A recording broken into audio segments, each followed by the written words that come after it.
Vamos a tener que seguir, no hay forma de evadir, tener que seguir hablando del caso Senasa. Y es que parece que la sociedad completa dominicana y todos los sectores económicos, políticos, sociales, culturales, deportivos, todos están comprometidos con lo que ha pasado en el Senasa. Y digo esto por lo siguiente. Sale una información en el periódico Hoy que dice que los bancos cumplen normas para evitar operaciones dudosas. Miren, señores, déjense de estar inventando, La banca múltiple afirmó que analizan de manera continua el comportamiento financiero de sus clientes con el fin de identificar desviaciones relevantes respecto de su perfil económico declarado y evitar el lavado de activos y el financiamiento al terrorismo. Para estos fines, los bancos invierten anualmente más de 1.500 millones en la prevención de estos delitos. No es cuestión de lavado de activos, de financiamiento de terrorismo, es cuestión de corrupción administrativa. Yo quisiera que la banca me diga a mí, me informe cómo es que hay gente vinculado al tema de Senasa que tenían sumas multimillonarias en cuentas bancarias. Había gente que tenían cuentas bancarias en diferentes bancos. Pero no 10 millones ni 15 millones de pesos, porque eso ya lo tiene cualquiera en este país, menos yo. pero hay gente que está hablando de 1.000 millones, de 1.600 millones, de 2.000 millones, de 3.000 millones de pesos. Eso es una suma respetable. Entonces, cuando salen esas informaciones, necesariamente usted tiene que llegar a la conclusión de que la banca tiene que tener necesariamente complicidad en esos temas. Yo le voy a decir por qué. Yo trabajé un tiempo como abogado externo de uno de los bancos principales de este país, sin entrar en consideraciones ni mencionar nombres. Y cuando una empresa de zona franca o de cualquier otra actividad que tenía un balance promedio de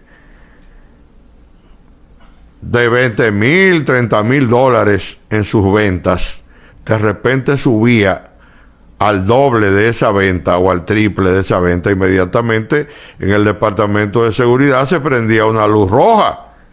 Inmediatamente se prendían las alarmas, inmediatamente comenzaban a ponerle atención a ese tipo de individuos. Y en la mayoría de los casos se trataban de actividades ilícitas, irregulares, con clonaciones de tarjetas, con vouchers duplicados, con irregularidades en el manejo de los verifone y todo eso. Entonces no me puede venir a decir a mí la banca que frente a lo que ha pasado en el Senasa, ellos cumplen las normas para evitar operaciones dudosas. Además, las operaciones más dudosas son las que hacen la mayoría de las instituciones del Estado. Porque de la duda, señores, es una característica esencial para todas las actividades que se realizan en una sociedad.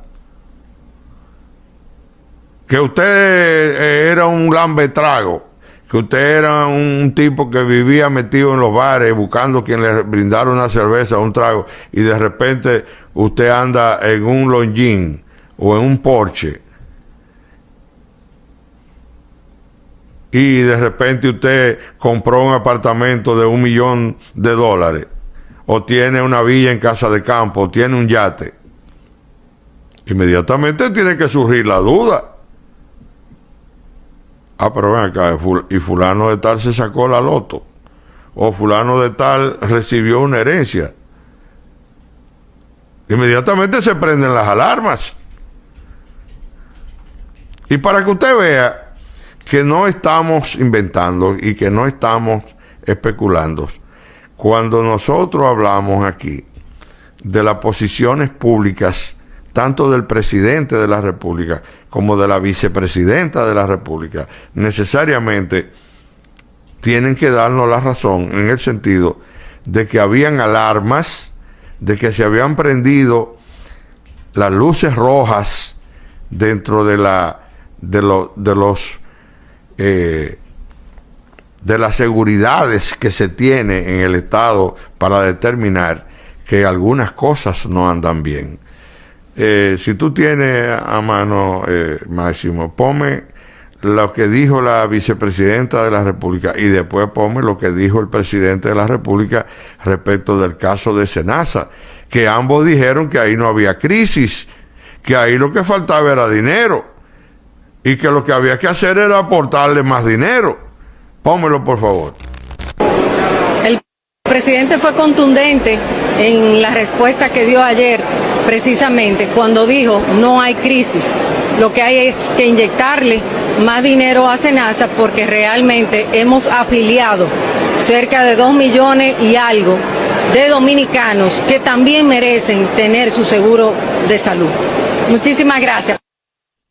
Bueno, ahora ponme, para que tú veas que cuando la vicepresidenta se refiere al tema, es porque ya el presidente se había referido al tema también. Pónmelo también. Presidente, Yanela Pimentel de CDN. Presidente, están hablando de una situación financiera en Senasa. El Colegio Médico Dominicano ha expresado varias quejas, supuestamente por médicos del sector público y el sector privado, y también el equipo financiero de la Fuerza del Pueblo. ¿Cuál es la situación real de Senasa? Ellos dicen que hay un déficit. No, no hay un déficit. Se necesita un aporte extra del Estado como lo estamos haciendo nosotros.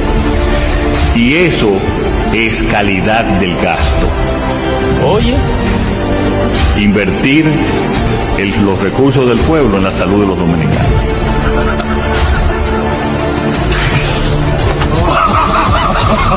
Qué bárbaro. Qué bárbaro. Entonces, después de las posiciones públicas, tanto del presidente de la República como de la vicepresidenta, usted tiene que llegar a la conclusión de que ya el gobierno tenía indicios, tenía informaciones de que algo no andaba bien. Sin embargo, oye, ¿cuál es la temática? ¿Cuál es la salida que ellos le buscan al tema? Que en el Senasa no había crisis, que en el Senasa no había déficit, que en el Senasa no existía ninguna de las cosas que se habían cuestionado inicialmente, sobre todo lo que había hecho el Colegio Médico Dominicano y lo que habían denunciado algunos sectores. Que ahí lo que había que hacer era aportar más cuarto, porque la salud del pueblo dominicano requería que el Estado diera más dinero para seguir haciendo lo que se estaba haciendo. Señores, en el Senasa ha pasado de todo. En el Senasa ha pasado de todo.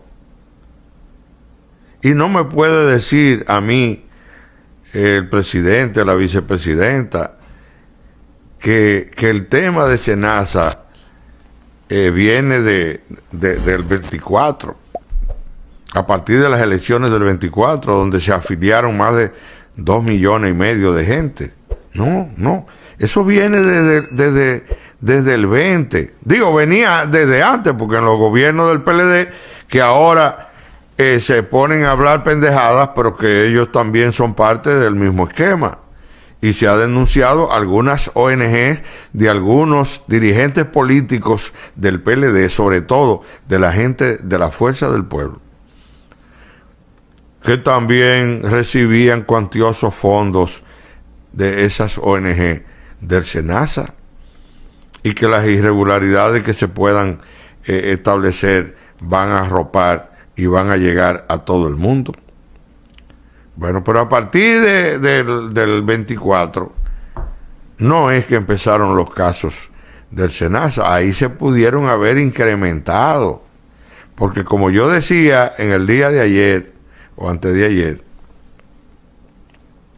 al SENASA metieron a todo el mundo, a los guardias, a los policías, a los bomberos,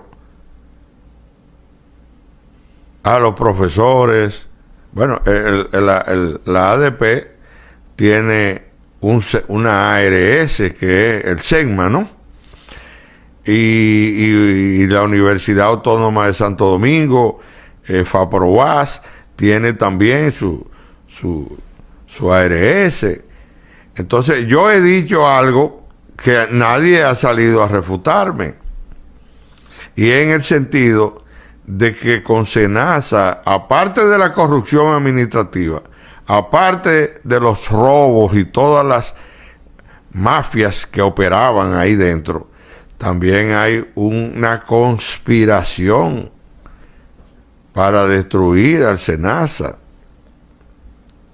¿Por qué? Bueno, porque si se establecía el SENASA como una institución parecida al Medicare en los Estados Unidos, entonces muchas ARS no iban a tener vigencia, sobre todo si cada empleado y cada patrón tiene la opción de registrar a sus empleados y a sus empresas en la ARS que entienda.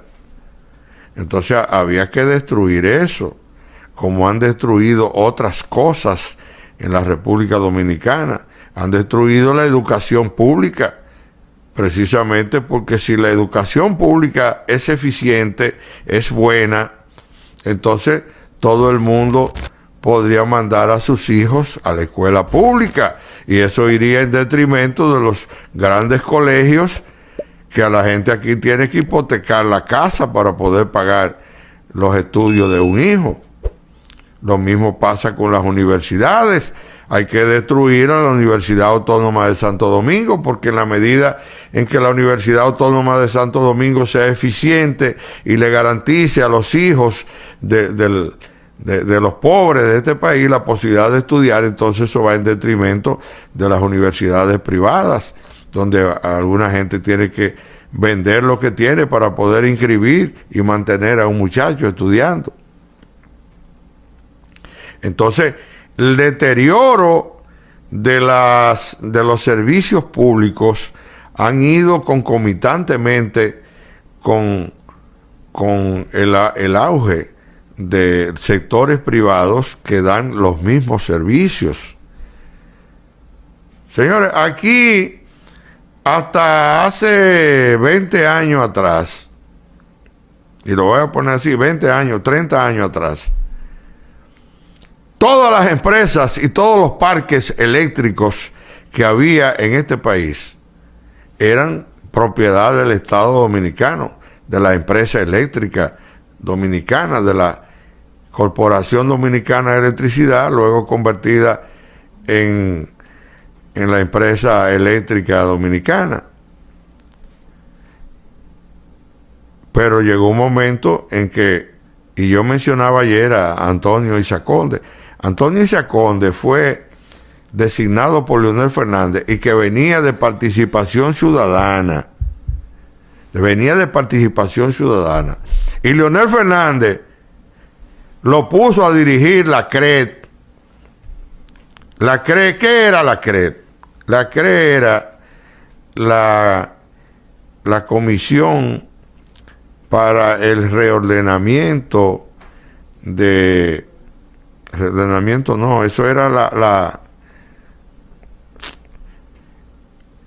para supuestamente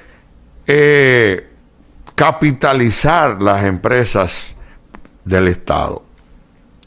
¿Y qué hizo la CRED? Con Antonio Isa a la cabeza y con Leonel Fernández como presidente de la República, que pasaron todas las empresas del sector público al sector privado. y la famosa capitalización nunca se vio, nadie vio el dinero. Leonel Fernández en un momento dado dijo que ese dinero no podía meterse en el torrente de la circulación monetaria del país porque iba a crear inflación, y que el dinero lo iban a dejar en bancos fuera del país para que fueran entrando poco a poco. El dinero nunca llegó, nunca se supo dónde fue que lo depositaron. Por eso Diandino Peña, cuando le preguntan de cuál era su patrimonio, no supo responder, porque todo ese dinero se fue a Panamá. Y cuando se develaron los Panama Papers, entonces salieron a relucir muchísimas vagabunderías de depósitos bancarios multimillonarios de gente en la República Dominicana que de la nada comenzó a ser multimillonario. Antonio Isaconde, señores, de ser un empleado de Antonio Narri, pasó a ser socio de Antonio Narri. Y compraron la Delta y compraron muchísimas cosas con todo el dinero que sacaron de esa famosa capitalización de las empresas públicas. Y yo reitero lo que dije hace un par de días: a mí no me gusta pelear con muertos, porque me gustaría que la gente a la que yo le señalo algo puedan estar vivos y responderme y decir realmente lo que pasó. Entonces, cuando las empresas del Estado, las empresas eléctricas, todas eran del Estado, con excepciones, y podemos mencionar algunas, los hoteles, por ejemplo, de Bávaro, que pusieron una empresa eléctrica que le daba servicios a los hoteles, porque era sumamente oneroso conectarse con las empresas públicas que le daban energía eléctrica, y era más oneroso subcontratar servicios de energía con empresas eléctricas, como ocurrió aquí en Zona Franca de Jaina, que la mayoría de las empresas de Zona Franca, a quienes compraban energía eléctrica era a Marrancini, sin él tener planta eléctrica. Marrancini le compraba energía eléctrica al Estado y la revendía. Y a él le dejaba más beneficio revender la energía eléctrica que al Estado Dominicano. Ahora ya no tiene que hacer eso, porque ahora él es el presidente del sector unificado energético. Todas las EDES él la tiene en las manos, y encima de eso tiene a Punta Catalina en un fideicomiso que Luis Abinader hizo para entregárselo a ese señor para que terminara sus labores como socio de Luis Abinader. Entonces, que no me vuelvan a hablar pendejadas, que no me vuelvan a decir. Yo lo dije y lo reitero: ¿cómo es posible que a estas alturas que se esté hablando de sumas multimillonarias del fraude de SENASA y no tengamos ni siquiera, desde el punto de vista técnico, una auditoría? Pues se está hablando es con especulaciones. Que el fraude de SENASA supera los 15,000 millones de pesos, que supera los 100,000 millones de pesos. Pero eso solamente puede establecerse con una amplia investigación y con una auditoría. No puede establecerse así, porque no es así como operan los organismos técnicos y científicos. Lo que sí es verdad y no admite ni dudas es precisamente que le dieron un palo a este país. Y lo que está por verse es todos los que participaron en esa trama, en ese golpe. Porque aquí hay gente que se ha ensañado con Santiago Jacín. Y han pedido que lo dejen morir ahí, porque él dejó morir a muchísima gente. No se trata de eso, no. Santiago Jacín tiene que estar vivo y tienen que cuidar su salud, porque en un momento dado Santiago va a tener que hablar y va a tener que decir y va a tener que mencionar gentes. Pero ustedes no saben cómo es que opera el Estado Dominicano. Ustedes no saben cómo es que opera. Señores, lo primero que hizo, de las cosas que hizo este gobierno desde que llegó al poder, fue que nombraron a un señor en el Ministerio de Salud Pública. ¿Cómo se llamaba ese señor? Que no recuerdo ahora.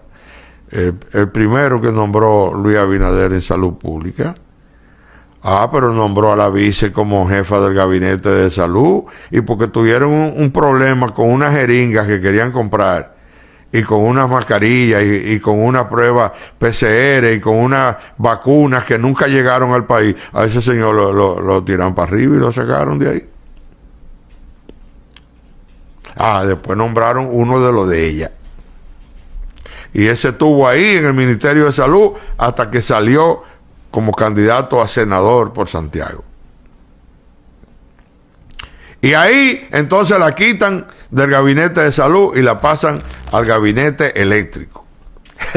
Y ahí vinieron los fideicomisos y vinieron las constituciones de todas esas vainas para entregarle lo que quedaba del sector eléctrico a Marrancini y a otra gente. Y cuando ya se hizo esa labor y se repartió lo que había que repartir, entonces la sacan del gabinete eléctrico y la mandan al gabinete de educación. Y ahí vinieron también los problemas en el Ministerio de Educación. Y es que así no se maneja, señores, un país. Si no se maneja con un criterio de mafia, con un criterio de asociación criminal, de asociación de malhechores. Y este es un pueblo que está dormido. Miren nada más esto, para que la gente entienda cómo es que nos están manejando. Diputados oficialistas autorizan al gobierno a emitir y colocar en el 2026 valores por 401,000 millones para apoyo presupuestario.